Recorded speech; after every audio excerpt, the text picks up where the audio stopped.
Shalom, selamat pagi Bapak, Ibu, dan Saudara sekalian. Hidup adalah kesempatan. Pagi hari ini kita mau menerima kesempatan untuk mendekat kepada Tuhan. Kita menyadari kita butuh penyertaan Tuhan setiap hari. Kita butuh juga mendengar firman Tuhan sebagai sumber kekuatan dalam hidup kita.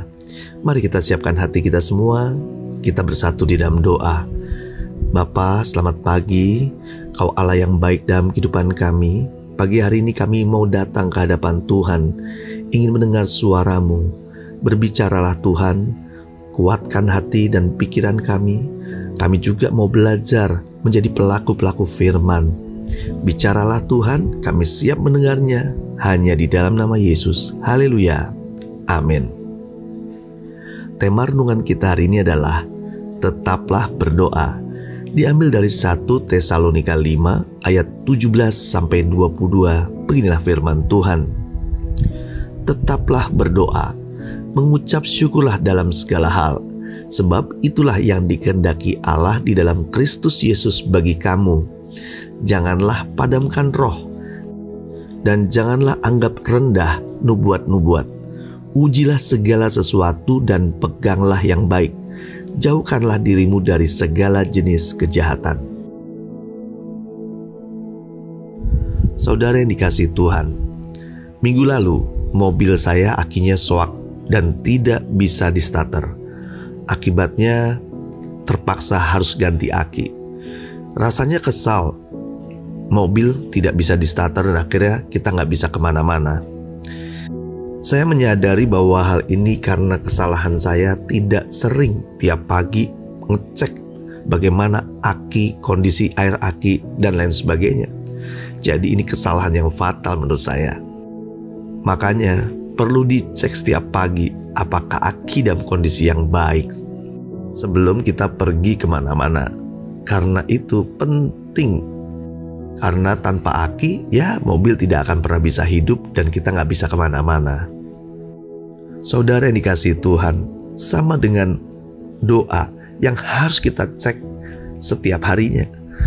Doa bukan jalan terakhir. Doa harus menjadi yang pertama dan utama.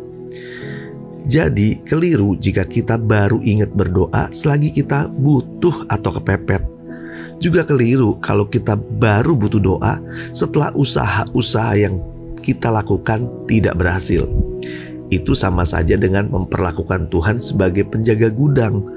Tempatnya di pojok, dipanggil sekali-kali kalau kita lagi membutuhkan. Tetapi kalau ada apa-apa yang tidak sesuai dengan harapan dan keinginan, kita langsung protes dan marah. Oleh karena itu, sebelum kita menyalahkan Tuhan, kecewa dan menyesali Tuhan, baiknya tanyakan dulu pada diri kita, apakah kita sudah memperlakukan Tuhan dengan semestinya? Doa memang bukan sekedar kata-kata, tapi yang terpenting adalah tindakan. Terwujudnya sebuah doa seringkali merupakan kerjasama antara anugerah Tuhan dan usaha kita. Percuma misalnya kita berdoa supaya terhindar dari pencobaan, tapi terus kita nyerempet-nyerempet dan juga melakukan dosa. Percuma kita berdoa orang-orang miskin bisa ditolong, tapi diri kita juga gak mau menolong saat orang-orang butuh bantuan. Doa seringkali tidak melepaskan kita dari masalah, tetapi doa dapat memberi kita kekuatan menghadapi masalah itu. Berdoa haruslah menjadi hal terpenting dalam kehidupan kita, lebih dari segala pekerjaan apapun. Sebab segala pekerjaan yang ada di dunia ini sifatnya hanya sementara saja. Sedangkan berdoa adalah satu pekerjaan yang berdampak pada kekekalan. Hidup tanpa doa ibarat rumah tidak bertiang. Dapatkah sebuah rumah bisa berdiri tegak bila tidak ada tiang yang mendukungnya? Marilah kita berdoa. Bapa di surga, kami mengucap syukur karena firman-Mu pagi hari ini mengatakan tetaplah berdoa.